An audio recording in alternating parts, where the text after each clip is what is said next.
Assalamualaikum warahmatullahi wabarakatuh. Perkenalkan, saya Nevi Olivia dengan NPM A1A02028 dan rekan saya Citra Gustiana dengan NPM A1A02020. Kami dari kelompok 5 Sejarah Sastra. Baiklah, pada kesempatan kali ini kami akan menjelaskan mengenai Hikayat Ahmad Muhammad, Hikayat Syah Mardan, dan Hikayat Ismayatim. Yang pertama yaitu Hikayat Ahmad Muhammad. Hikayat Ahmad Muhammad menceritakan tentang orang yang berbuat jahat dan akhirnya mendapat malapetaka.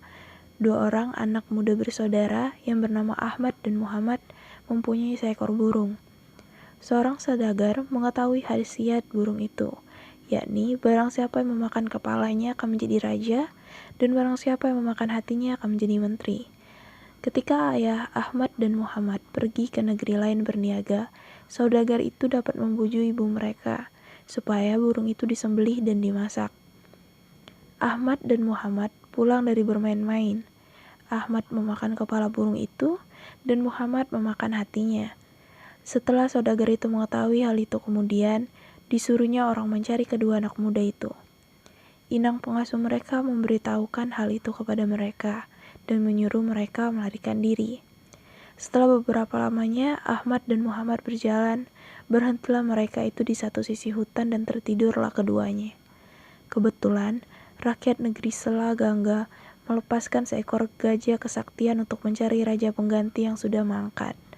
Gajah itu menjulang, Ahmad dan anak muda itu diangkatlah menjadi raja di Selagangga. Tema dari hikayat ini yaitu orang yang berbuat jahat akan mendapat malapetaka.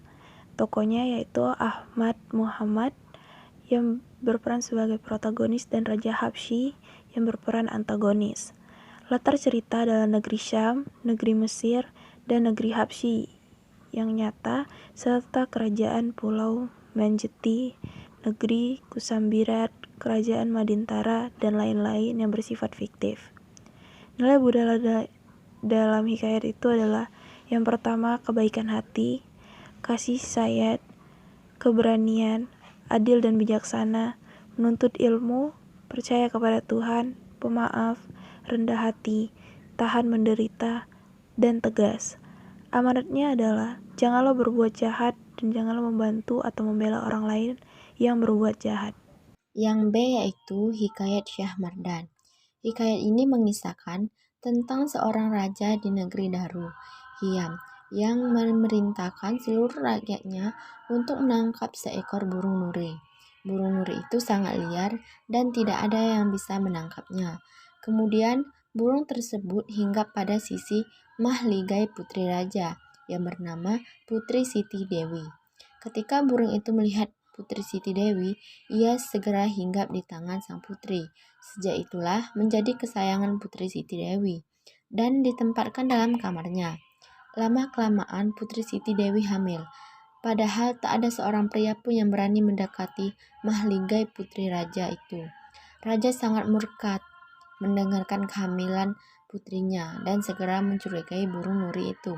Karena selain burung nuri tersebut, tidak ada seorang pun yang berada dalam kamar Putri Siti.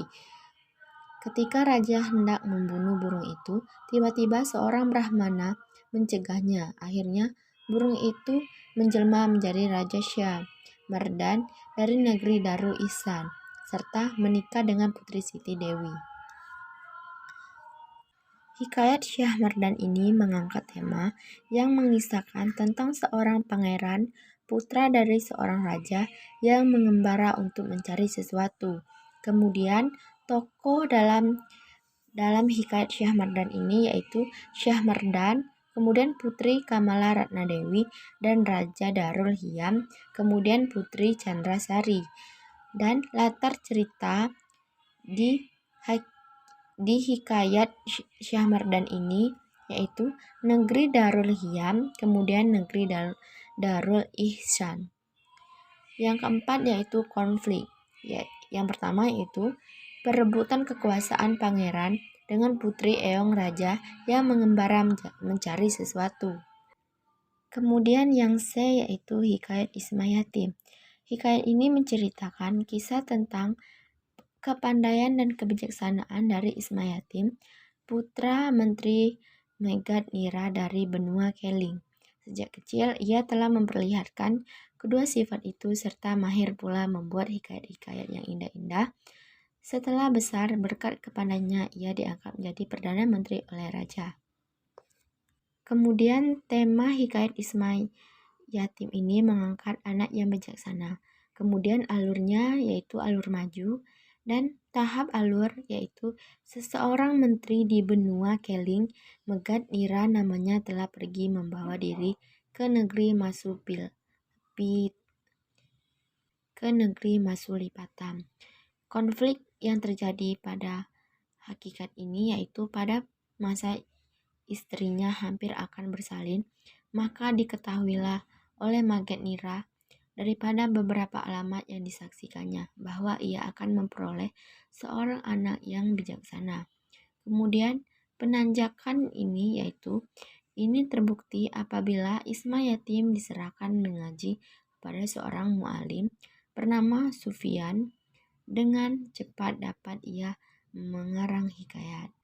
Kemudian penokohan yang terdapat di dalam hikayat ini yaitu 1. Megat Nira, yaitu pemalu suka bermain catur. Kemudian Isma Yatim, yaitu bijaksana, baik hati, suka memberi nasihat. Kemudian Sufyan, yaitu baik.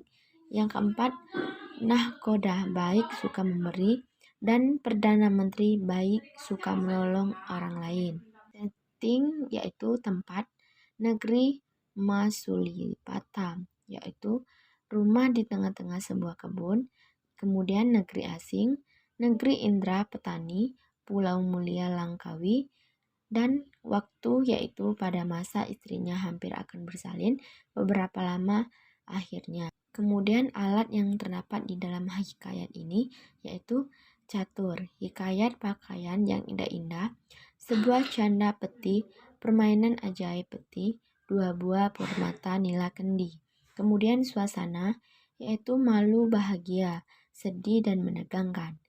Yang kemudian yaitu sudut pandang yaitu orang ketiga serba tahu.